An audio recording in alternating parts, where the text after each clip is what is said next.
Quiero comenzar este video hablando de una película que me gusta mucho, Taxi Driver.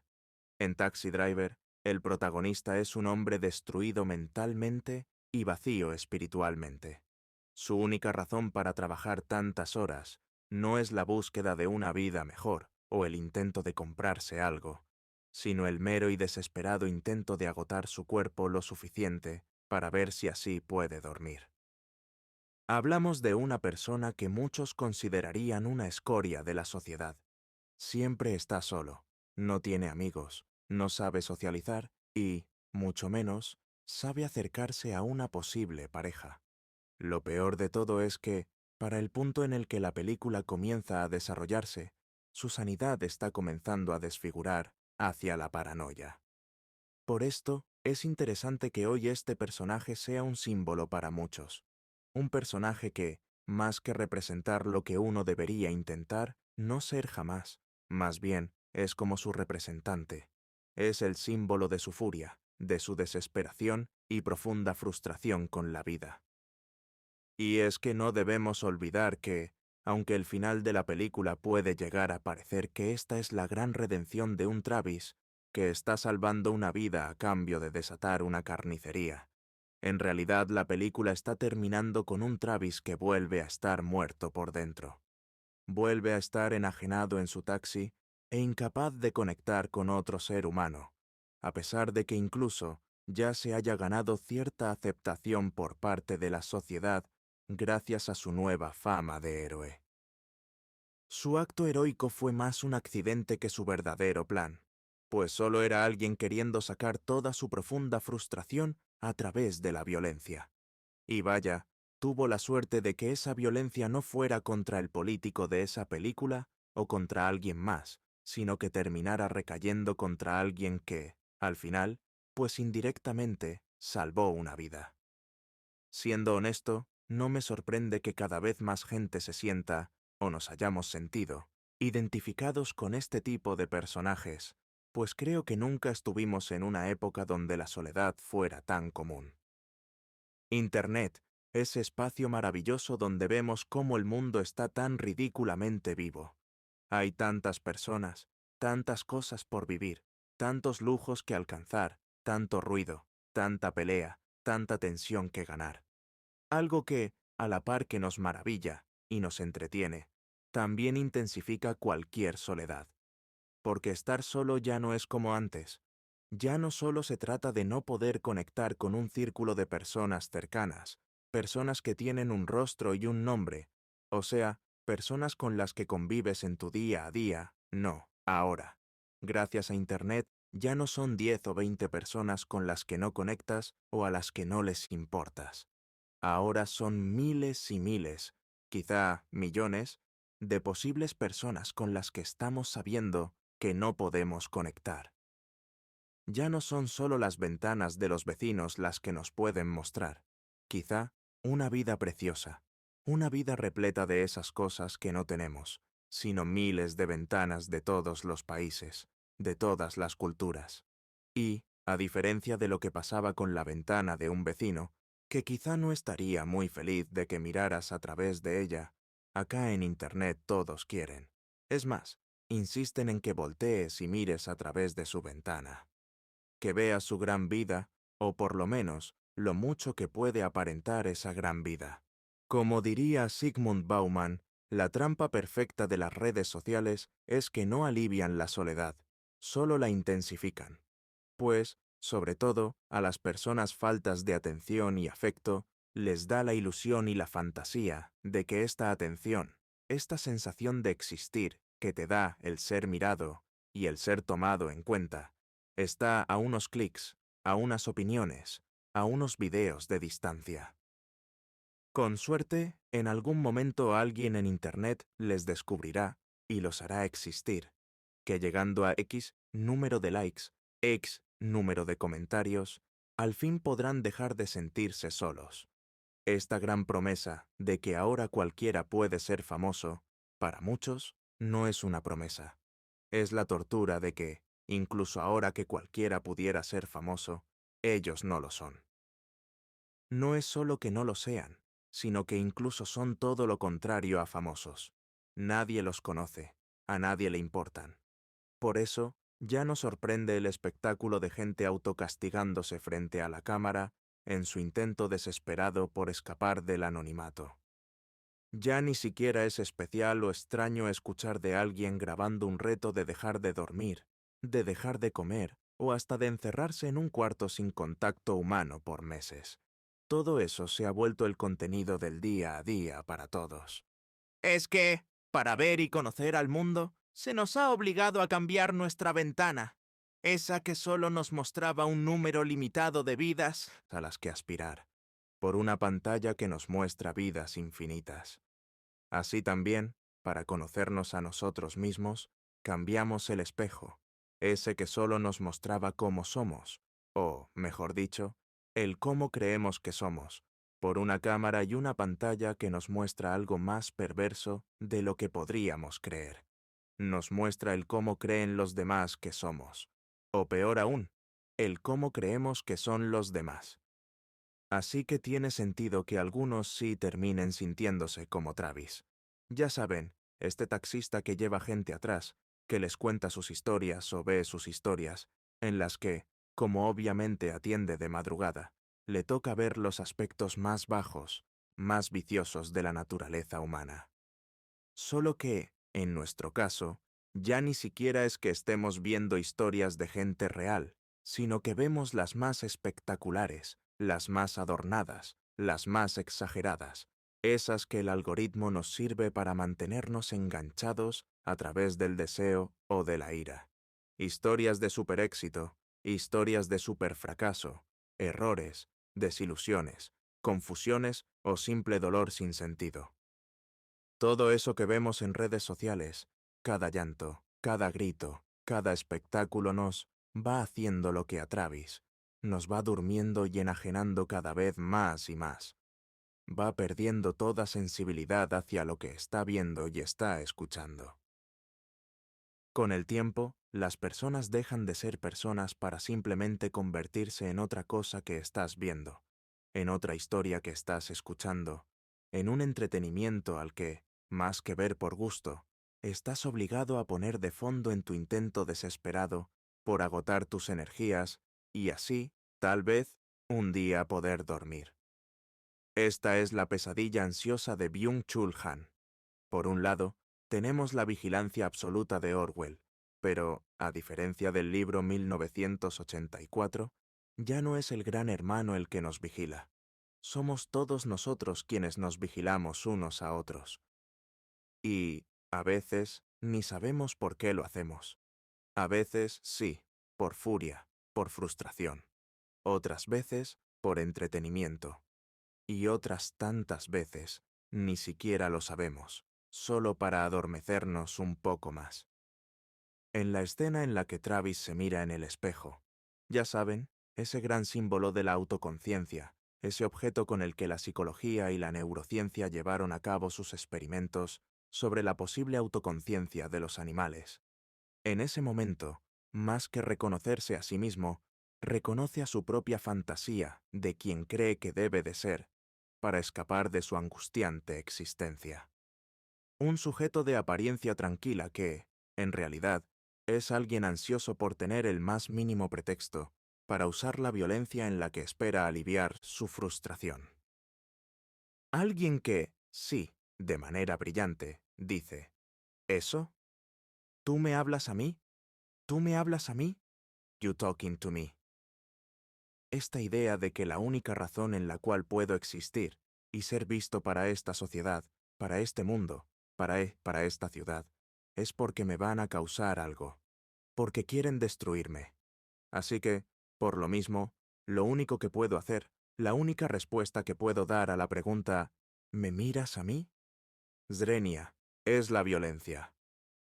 Como alguna vez leí, algunas personas transforman sus profundos problemas emocionales y existenciales en dolor físico que sí pueden entender. Dan golpes al aire, rompen algo, maldicen, fantasean con el mundo ardiendo, porque eso parece más sencillo de entender y manejar que lo que están sintiendo por dentro. Y es que eso es lo aterrador de nuestra mente, que puede doler sin que comprendamos cómo es que duele, o incluso sin que comprendamos que la confusión que estamos experimentando es una forma de dolor. Somos un enigma andante al que le duele no poder responderse a sí mismo. Travis, Heisenberg, el Joker de la primera película, Jack del Club de la Lucha, Tony Montana y otros tantos personajes similares, siendo convertidos en el gran símbolo, en esa persona en la que muchos se ven reflejados. Reflejan esa furia autodestructiva que parece aptez avanzar sin parar dentro de nuestra sociedad. Ese deseo descontrolado porque las llamas que nos queman iluminen e incendien al mundo entero, que, por más increíble que pueda sonar, por más elaborado, por más revestido de ideas y conceptualidad, en el fondo realmente no son tan grandiosas ni tan poéticas como cualquiera puede llegar a creer. No es secreto que el tejido social ha estado desintegrándose desde hace varios años. Por un lado, la unidad familiar se desgaja al ser estirada por las presiones económicas que obligan a los dos padres, y a veces hasta a los hijos, a trabajar para sobrevivir en un entorno donde ya ni las clases medias se pueden confiar. Esto, lógicamente, poco a poco va borrando la capacidad de la familia para brindar un espacio de formación, pero, sobre todo, un espacio de seguridad donde las personas, además de poder poner en orden sus ideas, pueden ir forjando su propia identidad. Por otro lado, las instituciones religiosas se desgranan entre el nacimiento y empoderamiento de sectas que aprovechan la vulnerabilidad de las personas. Se acercan a los desempleados, a los enfermos o a los abandonados y les ofrecen una familia o una razón para vivir a cambio de su libertad. Luego, las instituciones del Estado se debilitan a medida que son incapaces de cumplir sus objetivos más básicos. Vemos hospitales desbordados de enfermos, cárceles que la gente empieza a resignar como lugares que, más que reformar a las personas, incluso les enseñan más trucos, o las universidades que, cierto o falso, son bombardeadas constantemente con la acusación de que sus títulos ya no aseguran un futuro. En el caso de varios países, hay bastante inseguridad, o al menos la suficiente para que la gente crea que no hay autoridad, que están como en la jungla, a su suerte. O el clásico dicho, cada quien se rasca con sus propias uñas. Con esto no quiero decir que ya no hay sociedad, que ya no hay buenas familias, que ya no hay buenos vecinos. Lo que digo es que hay agujeros en esta gran tela que es la sociedad, y estos agujeros empiezan a volverse normales. Entre más tiempo existen estos agujeros, empiezan a producir individuos que, por nacer y vivir en los agujeros, jamás han conocido el cobijo de una sociedad sana. Entonces, viven en la intemperie, en el frío del mundo exterior. Y, como dijera un dicho bastante interesante de África, el niño que no sienta el calor de su tribu, cuando grande la incendiará para intentar sentir su calor. De estas personas, algunas terminan haciendo cosas realmente destructivas en una explosión aterradora. Son a las que la sociedad les presta más atención. Los medios de comunicación hablan de estas personas y, a menudo, se centran en tonterías, como que la violencia de los videojuegos fue la gran causante de todo. Pero esto no es más que el sesgo del superviviente. Es como ir a una zona donde recientemente hubo un bombardeo y creer que nunca te vas a encontrar ahí jamás una bomba sin estallar. Porque, como ocurrió de noche, solo viste las explosiones. No era posible que vieras aquellas que no explotaron y, peor aún, las que todavía podrían explotar si te les acercas.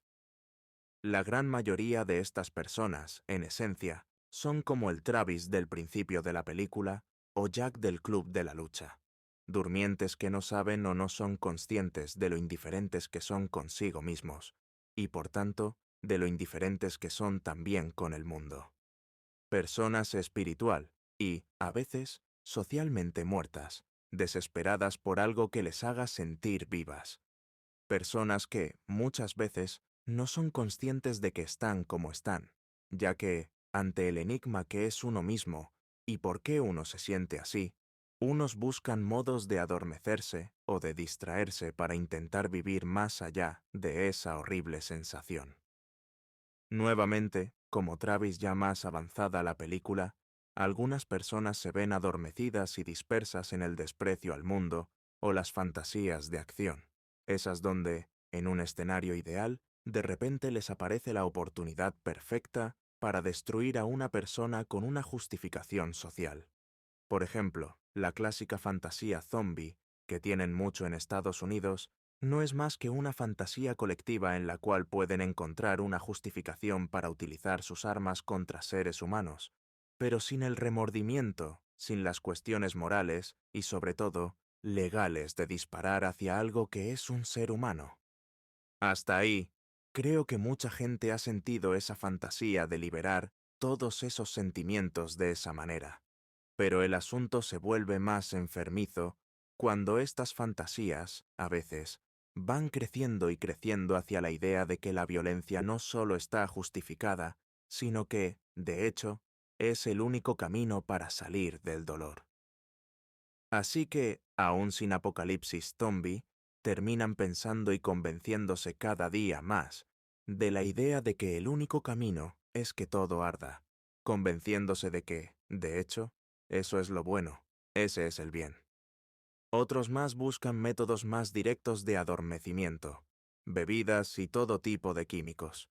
E incluso hay los que se refugian en lo que, nuevamente, al principio eligió Travis, el trabajo extenuante. Trabajar y trabajar y trabajar, todo con la esperanza de que, al final, no quede ni gota de energía en uno para que, así, tal vez, al final sea recompensado con el verdadero descanso, con la tranquilidad. Esta idea, que creo que bastantes personas pueden llegar a tener, de, bueno, tal vez nada tenga sentido, pero estoy ganando dinero, me estoy pudiendo comprar cosas. En algún momento, cuando haya llegado a cierta cantidad de dinero, va a tener sentido, ¿no? O sea, al fin me voy a sentir bien, al fin voy a estar tranquilo, al fin ya todo va a tomar un sentido. Este último modo es quizá uno de los modos más perfectos porque, lejos de que te vayan a criticar o incluso te vayan a separar socialmente por eso, pueden que hasta lo aplaudan y lo vean como un ejemplo de vida.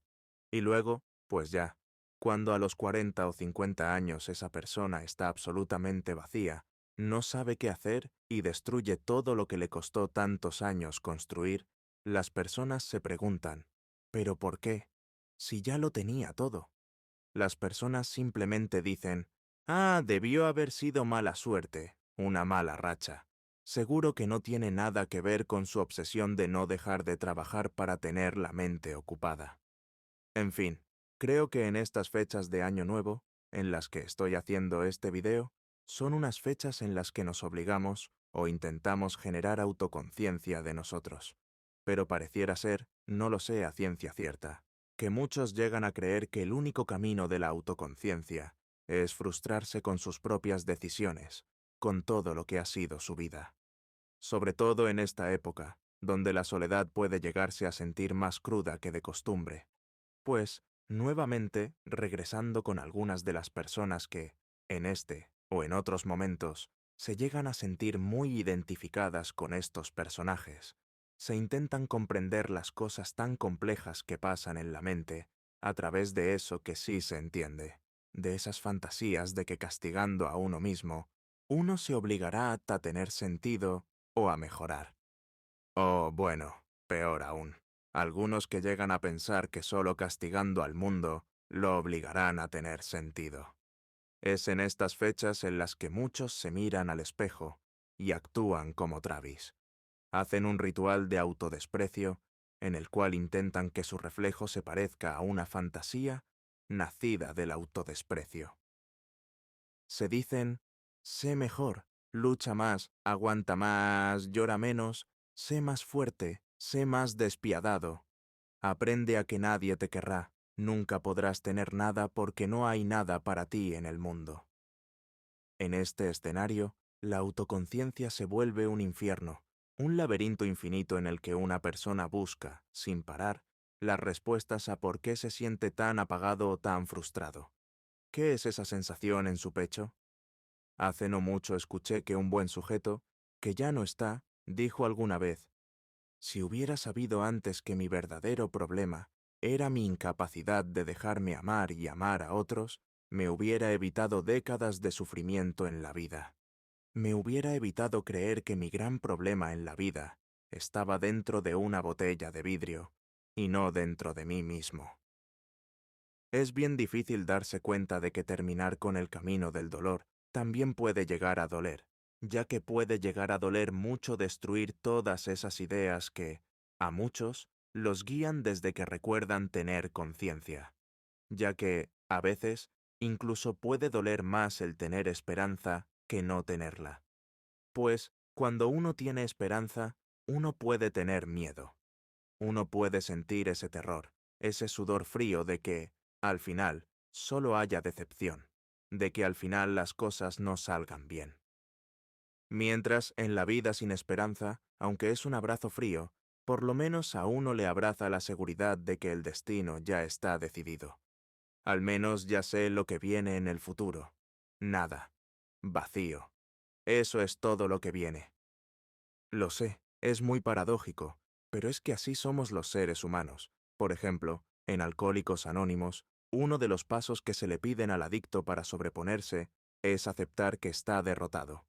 Sí, aceptar que dentro de él no tiene capacidad alguna para resistirse a la bebida, que no es que no pueda ganar, es que ya perdió. Algo que, nuevamente, parece una completa contradicción, si se supone que estos pasos deberían de servir para que el alcohólico, en algún momento, deje de beber. Pero lo justo es aceptar esta fragilidad, esta humanidad, de donde luego no surgirá la fuerza, sino la sabiduría, para vivir con la tentación de beber sin dejarse dominar por ella. Porque, al final de cuentas, es eso. La tentación nunca desaparecerá. Por tanto, no hay fuerza alguna que se le pueda resistir. Solo una fuerza imparable podría con un objeto inamovible. Por tanto, si la persona mantiene la creencia de que solo con fuerza de voluntad o enfocándose en resistir podrá solucionar su problema, simplemente estaría condenado al fracaso. Justo estas dos ideas son bien difíciles de dejar atrás, porque muchos la apuestan, o le hemos apostado todo, a la voluntad y a la resistencia para afrontar todos los problemas de la vida. Y, si bien es cierto que pueden con muchos problemas de la vida, no es sabio utilizar una misma herramienta para todo. Ya que debemos entender que hay cosas en esta vida, sobre todo las viciosas, esas que juegan con nuestro propio ego, que no se van a detener con la fuerza de voluntad, sino que incluso se van a nutrir de ella. De niño, me la viví en grupos terapéuticos y grupos de ayuda. Vi y escuché un desfile de personas decir, una y otra vez, cómo buscaron riquezas, placeres carnales y grandes prestigios, grandes famas. Algunos lo consiguieron, otros fracasaron. Pero, al final, todos se dieron cuenta de que lo único que querían era sentir que le importaban siquiera a una persona. Sentir que alguien los amaba, o que tenían un lugar donde poder descansar, donde sentirse seguros. Y, aún así, no aprendí nada. Pues, al igual que ellos, y que otros tantos más, hice lo mismo. Mis necesidades e ignorancias humanas las confundí, y luego las disfracé de grandes planes e intrincadas ideas que supuestamente no tenían nada que ver con las cosas más básicas, como el deseo de ser escuchado o de querer encontrar un poco de paz. En el fondo, los seres humanos no siempre somos tan complejos. A veces somos más sencillos de lo que creemos, pero, como la mayoría de las veces no contamos con las herramientas o el apoyo para conocernos, podemos terminar vagando en el laberinto de nuestra conciencia por décadas, sin saber siquiera que estamos en un laberinto, creyendo que, de hecho, estamos en un pasillo, que lo único que tenemos que hacer es avanzar y que, avanzando, en algún momento habremos de llegar a la salida. Cuando la verdad es que no. En un laberinto puedes retroceder, puedes terminar llegando al mismo punto después de años y años de una travesía. Por esto, cosas como la terapia psicológica, psiquiátrica, La lectura, la plática y el estudio pueden, más que ayudarnos, parecerme absolutamente necesarios. Me parecen cosas que siempre va a ser un error postergar. Pero algunos llegan a escuchar esta idea de ¿has ido a terapia varias veces en tu vida? Técnicamente has juntado meses y meses en los que has estado en terapia y todavía no quedas. Pues esa cosa no sirve, no funciona.